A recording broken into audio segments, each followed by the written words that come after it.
अस्सलाम वालेकुम, मैं हूं मोहम्मद सलमान और आप देख रहे हैं प्रोग्राम स्टॉक गाला। मार्केट की जो सूरत हाल है वो पिछले 2 दिनों से अगर देखें तो मार्केट थोड़ा सा डाउनवर्ड्स जा रही है, लेकिन इसमें पैनिक होने की जरूरत नहीं है, बिल्कुल घबराने की जरूरत नहीं है। मार्केट की खूबसूरती है। मार्केट अगर थोड़ा सा नीचे की तरफ आती है तो वो उसकी क्या वजह हो सकती है, इस हवाले से आज हमने प्रोग्राम में मदऊ किया है मोहम्मद आसिफ अबू बकर साहब को। ये हमारे साथ पहले भी एक प्रोग्राम रिकॉर्ड करवा चुके हैं और इनका जो एनालिसिस था वो अवाम में पजीराई ले गया और अवाम को बहुत पसंद आया। तो इस हवाले से हमने दोबारा से रब्ता किया आज इनके साथ और ये मदऊ किया हमने इनको। आज हमारे प्रोग्राम में मौजूद हैं। इसके अलावा आज हम खास करके बात करेंगे कमर्शियल बैंक्स के हवाले से। कमर्शियल बैंक के पूरे सेक्टर को हम एनालिसिस करने की कोशिश करेंगे, एनालाइज करेंगे। बहुत ज्यादा कहा जा रहा था कि कमर्शियल बैंक्स के ऊपर आप अपना प्रोग्राम करें, तो हम वक्त ज़ाय किए बिना चलते हैं क्योंकि सेक्टर बहुत बड़ा है। चलते हैं आसिफ साहब की तरफ। आसिफ साहब अस्सलाम वालेकुम, very warm welcome to the show जी। बिस्मिल्लाह रहमान रहीम, वालेकुम अस्सलाम। आपका बहुत बहुत शुक्रिया, आपने एक दफ़ा फिर मदऊ किया जी। बहुत शुक्रिया।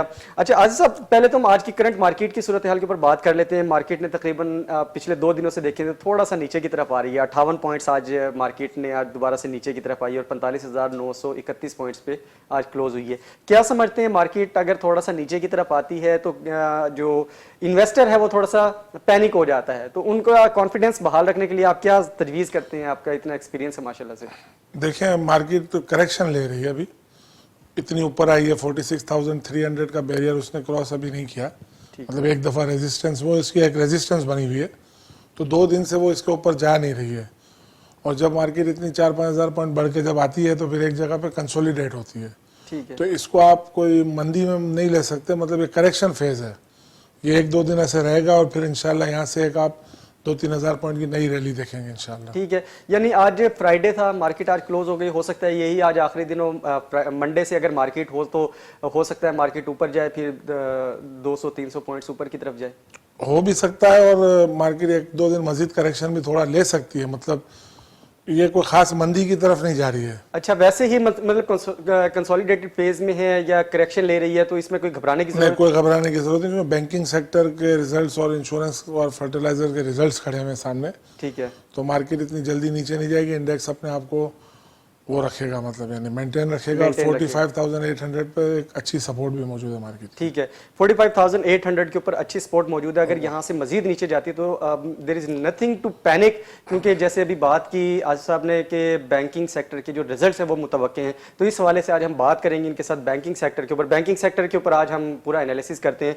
स्टार्ट करें, अगर हमारे पास बैंकिंग सेक्टर में तकरीबन 19 बैंक्स हैं हमारे पास जो काम करते हैं, तो उनमें पहला है एलाइड बैंक। एलाइड बैंक 1942 में इस्टेब्लिश हुआ है। इसके अगर हाइज एंड लोज की अगर हम बात करें तो पिछले 5 सालों में इसने 121 रुपये 99 पैसे का हाईएस्ट लेवल देखा है और 66 रुपये 82 पैसे का इसने लोएस्ट लेवल देखा है। और इस वक्त करंट मार्केट में जो इसकी प्राइस ट्रेड हो रही है वो है 85 रुपये। आप क्या समझते हैं एलाइड बैंक का जो शेयर होल्डर है उसको कितना मतलब अपने आप को वो स्ट्रेंथन रखे इस हवाले से? देखिए, एलाइड बैंक अच्छा बैंक है और उसमें इसको इन्वेस्टमेंट रखनी चाहिए, और ये अभी अंडर वैल्यू में है। कम से कम इसकी वैल्यू कम से कम 110 रुपीज़ होनी चाहिए मेरे हिसाब से। ठीक है। और ये अच्छा डिविडेंड वगैरह देता है, पे आउट इसका बहुत अच्छा होता है। बिल्कुल। हम अगर इसके अर्निंग पर शेयर की बात करें तो 2020 में 10 रुपये 84 पैसे दिया इसने, 12 रुपये 32 पैसे 2019 में दिया है। इसी तरह 2018 में 11 रुपये 25 पैसे दिया है और 2017 में इसकी अर्निंग पर शेयर जो वैल्यू रही है वो 11 रुपये 12 पैसे रही। और इसकी अगर जैसे आपने भी बात की पे आउट्स की बात की, तो उसमें 2020 में से 20% अपने शेयर होल्डर्स को दिया है पे आउट, बोनस और उसकी सूरत में, डिविडेंड की सूरत में। और 80% जो है ना वो इसने दिया था 19 में, 80% ही इसने 2018 में और 70% जो है इसने 2017 में दिया था। अच्छा डिविडेंड पे आउट है। 70% मतलब 7 रुपये पर शेयर बनते जी, और 80% मतलब यानी 8 रुपये पर शेयर बनते हैं और ये अच्छा डिविडेंड है, मतलब अच्छा। और ये मैं 2-3 उसमें देता है, मतलब जी। अभी मतलब हम इसी को अगर देखें 2017 में भी अच्छा दिया, 18 में भी, 19 में भी, लेकिन 2020 में से सिर्फ 20% दिया इसने। 2020 में बैंक्स के ऊपर कुछ स्टेट बैंक की पाबंदी थी कि वो डिविडेंड्स नहीं दे सकते थे, मगर अब इस सितंबर के पास आके खत्म हो गई है वो पाबंदी। इस वजह से उन्होंने नहीं दिया और अभी अपने लास्ट उसमें देंगे, ये दिसंबर एंड जो हुआ है अभी, इसके बाद ये डिविडेंड, मतलब ये क्वार्टरली दे रहा है, तो ये अब जाके दोबारा से फिर उसको रिवाइव करेगा, दोबारा से उस पोजीशन में आएगा। बहुत से बैंक्स हैं ना क्वार्टरली डिविडेंड अनाउंस करते हैं, मगर कुछ इस दफा कोविड-19 की वजह से कुछ स्टेट बैंक की उनके ऊपर कुछ बहुत ही सख्तियां थी, मतलब ठीक है। इस वजह से ये डिविडेंड्स नहीं दे रहे थे, मगर अब सितंबर में लिफ्ट हो चुकी है ये पाबंदी, और इंशाल्लाह फाइनल में बैंकों की तरफ से अच्छे डिविडेंड एक्सपेक्टेड है। ठीक है, आगे की तरफ चलते हैं। नहीं, दूसरा बैंक है अस्करी बैंक। ये 1991 में इनकॉर्पोरेट हुआ है। इसके हाइज एंड लोज की अगर बात करें तो ये एक छोटा सा स्टॉक, एक पेनी स्टॉक की तकरीबन बन जाता है। 27 रुपये 38 पैसे इसकी, इसने 27 रुपये 90 पैसे इसने मार्केट में हाईएस्ट लेवल देखा है पिछले 5 सालों में, और 13 रुपये 48 पैसे के इसने लोएस्ट लेवल देखा। और इस वक्त करंट मार्केट में जो ट्रेड हो रहा है ये तकरीबन 18 रुपये 75 पैसे पे हो रहा है। इसकी भी जो अगर बात करें तो इसने 2020 में पे आउट्स नहीं दिए, 19 में इसने 15% दिया है, 18 में 10% और 10% इसने दिया है 2017 में। ओवरऑल बैंक का जो हुजम है, फाइनेंशियल्स है, वो तो बहुत अच्छे हैं, लेकिन मार्केट के अंदर वैल्यू इसकी थोड़ी कम नजर आ रही है। अस्करी बैंक की बात करें, इसकी अर्निंग कम होने की वजह से इसका प्राइस कम है, इसका नेटवर्क थोड़ा कम है, और ये बी कैटेगरीज की बैंक में आता है, मतलब ये टॉप 5-6 बैंकिंग में नहीं आता ये, ठीक है, सेकंड कैटेगरी की बैंक में आता है। इस वजह से इसकी वैल्यू थोड़ी डाउन है, मतलब डाउन इसकी अर्निंग भी बहुत कम है, मतलब दूसरी बैंकों के मुकाबले में। ठीक है। तीसरे नंबर पर है जी बैंक अल्फला। बैंक अल्फला 1992 में इनकॉर्पोरेट हुआ है। 58 रुपये 94 पैसे का इसने हाईएस्ट लेवल देखा है, और लोएस्ट लेवल इसका 23 रुपये 88 पैसे रहा, और 35 रुपये तकरीबन 36 रुपये के ऊपर इस वक्त करंट मार्केट में ट्रेड हो रहा है। लेकिन इसका जो अर्निंग पर शेयर है 4 रुपये 69 पैसे, 7 रुपये 15 पैसे, फिर 5 रुपये 99 पैसे, 4 रुपये 74 पैसे इसका जो है वो अर्निंग पर शेयर रहा है पिछले 5 सालों में।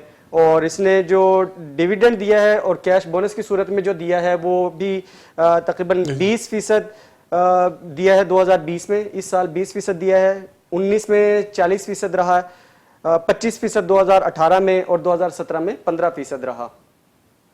तो अब बैंक अल्फला की जो सूरत हाल है वो कुछ मतलब क्या कहते हैं कि इसको किस कैटेगरी के अंदर हम वैल्यू कर सकते हैं? बैंक अल्फला की अर्निंग कुछ कम हुई है पिछले सालों में, पिछले सालों के मुकाबले में, फिर भी ये अंडर वैल्यू है। इसकी वैल्यू कम से कम 45 रुपीज होनी चाहिए मेरे ख्याल से, ठीक है, कम से कम।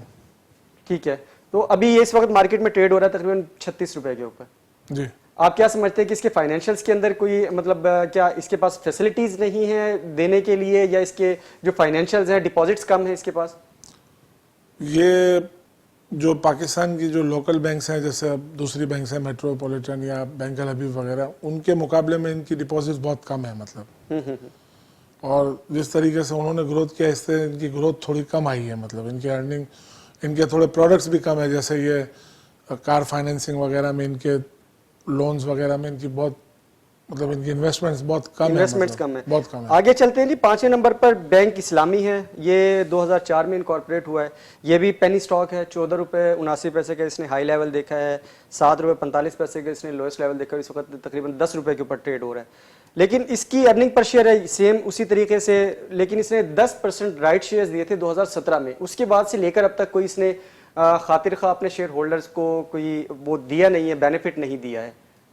तो उस हवाले से आप क्या समझते हैं कि जो इन्वेस्टर्स हैं जो कमर्शियल बैंक्स के अंदर इन्वेस्ट करना चाहते हैं, डेफिनेटली वो देखते हैं बड़े स्क्रिप्ट्स हैं, छोटे स्क्रिप्ट्स हैं, ये कुछ स्लो मूविंग आइटम लग रहा है मुझे, क्या कहते हैं आप इस हवाले से? ये अभी अपने हाई पे आया है 14 रुपये, तो इसने अभी बनाया है, नहीं तो तकरीबन ये 9 रुपये से लेकर 10 रुपये की रेंज में ट्रेड कर रहा था, और अभी इसमें थोड़ी बहुत ग्रोथ नजर आई है इस साल में जाके, और इसके अच्छे रिजल्ट थोड़े एक्सपेक्टेड हैं आने वाले दिनों में, आने वाले यानी ये जो दिसंबर एंड में इसके अच्छे रिजल्ट एक्सपेक्टेड है, मतलब सही है। आगे चलें जी। बैंक ऑफ खैबर जी, केपीके का जो बैंक है 1991 में इस्टेब्लिश हुआ है। 17 रुपये 52 पैसे इसका हाईएस्ट रहा, 6 रुपये 86 पैसे कैसे, अब ये 13 रुपये पर ट्रेड हो रहा है। इसको भी हम वही पेनी स्टॉक के अंदर ही हम इसको भी कवर करेंगे?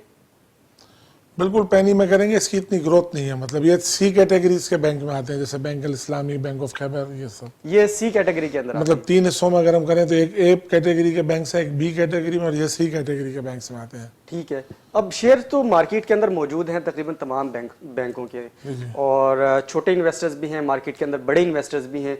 तो वो किस तरीके से फिर अपने आप को, लेट्स सपोज किसी के पास अगर अमाउंट ही छोटी है, वो 30,000 40,000 के साथ मार्केट के अंदर आना चाहता है, तो वो किस तरीके से, वो क्या इन सी कैटेगरी के या बी कैटेगरी के बैंक्स के अंदर वो इन्वेस्ट करे? फिर वो सी कैटेगरी और बी सी कैटेगरी से अगर बैंक में इन्वेस्ट करेगा जी, तो उसको इतना प्रॉफिट नहीं मिलेगा, मतलब ठीक है, और बहुत से सी कैटेगरीज के जो बैंक है वो डिविडेंड्स वगैरह नहीं दे रहे हैं, मतलब जैसे शायद बैंक ऑफ खैबर भी नहीं दे रहा होगा। बैंक ऑफ खैबर ने 2019 में 5% दिया है, 2017 में 15% दिया था, उसके दरमियान में नहीं है। इसके बाद नहीं दिया ना। हाँ। तो ये इनमें फिर उनको डिविडेंड नहीं मिलते हैं, तो उनको कोशिश करनी चाहिए कि बी कैटेगरीज के बैंक में रहे, तो उसमें उनको कुछ थोड़ा बहुत डिविडेंड्स वगैरह मिलता है, मतलब। अच्छा, ये लॉन्ग टर्म के लिए आप कमर्शियल बैंक्स के अंदर जब भी आप इन्वेस्ट करते हैं तो लॉन्ग टर्म के लिए करते हैं या शॉर्ट टर्म के लिए करते हैं? क्योंकि ये एक ऐसा एक जेन्युइन क्वेश्चन है जो जनरल जो हमारी जो पब्लिक है वो हमसे पूछती है कि बैंक्स के अंदर जब हम इन्वेस्टमेंट के लिए जाते हैं तो क्या कितने अरसे के लिए हम अपनी इन्वेस्टमेंट को वहां पे डाल सकते हैं? मेरे हिसाब से बैंकिंग को पाकिस्तान की इकोनॉमी के उस पर देखना चाहिए। ठीक है, कि अगर इकोनॉमी ग्रोथ कर रही है तो लाजमी बात है बैंक्स भी ग्रोथ करेंगे। सही है। तो बैंक्स में कम से कम 1 साल 2 साल का व्यू बना के काम करना चाहिए, कम से कम लॉन्ग टर्म में। हाँ। लॉन्ग टर्म में मतलब 1 साल 2 साल की। यहाँ पर तो ये तो थोड़ा सा पैनिक आ जाता है जो स्मॉल लेवल का, खास करके जो इन्वेस्टर होता है वो तो इंट्राडे ट्रेडिंग के ऊपर चला जाता है। वो कहता है कि सुबह मैंने लिए शाम को मैं इसको सेल कर दूं। बिल्कुल बैंक्स में मेरे ख्याल से इंट्राडे ट्रेडिंग फायदेमंद साबित नहीं होती अगर किसी बड़े बैंक में हो जाए, क्योंकि बैंक तकरीबन एक एवरेज अमाउंट पर खड़े होते हैं, मतलब एक प्राइस पे, एवरेज प्राइस पे, मतलब। ठीक है, मतलब इतनी मूवमेंट उनमें नहीं होती। ज़्यादातर बैंक्स में मूवमेंट उनके फाइनेंशियल रिजल्ट्स या जब डिविडेंड वगैरह देते हैं उस टाइम पे आती है, वरना बैंक्स के अंदर इतनी आप समझ ले प्राइस की वो इंक्रीज बहुत कम होता है, मतलब क्योंकि इनके डिविडेंड्स पे आउट वगैरह बहुत बैंकों के बहुत अच्छे हैं। मतलब बैंकिंग सेक्टर में आपको मतलब कैपिटल गेन बहुत मतलब कम होता है, मतलब यानी कम होता है। मतलब उनके अगर रिजल्ट्स बहुत अच्छे आउटस्टैंडिंग आ जाएं और बोनस वगैरह पे आउट करें तो फिर उनकी ग्रोथ होती है। मगर ये जो पेनी बैंक्स हैं उनकी मतलब वैल्यू एक जगह पे तकरीबन रुकी हुई होती है, मतलब ठीक है, वो 2-5% के अराउंड ही अपना एडजस्टमेंट होती है उनकी। मतलब सही। अगर 10 रुपए तो 11 रुपए पे आ गया और इस तरह, मतलब यानी मतलब वो रहती, वो एवरेज की पोजीशन पे रहती है, एवरेज की पोजीशन, ज्यादा मूवमेंट नहीं होती है इसके। छोटी बैंकों में ज्यादा मूवमेंट नहीं होती।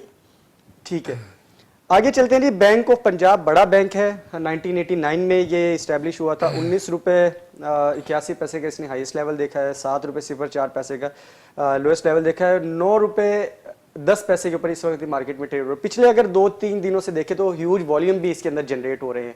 तो इसकी क्या वजह हो सकती है? 1-2 चीज़ें तो हमारे सामने कि इनकी अर्निंग पर शेयर अच्छी है, दूसरा डिविडेंड जो 7.5% इन्होंने दिया है 2019 में, 7.5% 2000 इन्होंने दिया था 18 में, 70% विद प्रीमियम ऑफ ₹2 पर शेयर इन्होंने दिया था 2017 में। तो ओवरऑल तो देखिए मार्केट के अंदर जो बैंक ऑफ पंजाब है उसका नजर आता है, वॉल्यूम नजर आता है, हुजम नजर आता है। तो आप उसके ऊपर क्या कहेंगे? देखिए सूबा पंजाब के हिसाब से तो बैंक ऑफ पंजाब बहुत बड़ी बैंक है जी बिल्कुल, ठीक है जी। मगर 2005-6 में कुछ इसके साथ फाइनेंशियल प्रॉब्लम्स थे, जिनके इनके लोन्स वगैरह बहुत हो गई थी और कुछ फ्रॉड था या जो मतलब इस बैंक में हुआ था। उसके बाद से इस बैंक का वो खराब हो गया, मतलब इमेज खराब हो गया, नंबर 1। ठीक है, इसके बाद उसके कुछ फाइनेंशियल्स खराब हुए, फिर गवर्नमेंट ने उसको कुछ लोन्स वगैरह दिए और फिर उसको उठाया है। अब माशाल्लाह इसकी अर्निंग 2.25 रुपए आ चुकी है हाँ जी, तकरीबन। हाँ जी। और मुझे लगता है ये अंडर वैल्यू है, इसको 12-13 रुपए होना इसको चाहिए। 12-13 रुपए पे होना चाहिए। बिल्कुल इसको 12-13 रुपए पे होना चाहिए, क्योंकि अब इसकी मैनेजमेंट अच्छी आ चुकी है। मतलब नाजरीन, अब बात हो रही है कमर्शियल बैंक्स की। कमर्शियल बैंक्स में हम तकरीबन 8-7 बैंक्स को हम कवर कर चुके हैं। हम कोशिश करेंगे कि बाकी भी बैंक्स को आज कवर करें और ओवरऑल एनालिसिस भी लें। प्रोग्राम में यहाँ पर वक्फा शामिल करते हैं।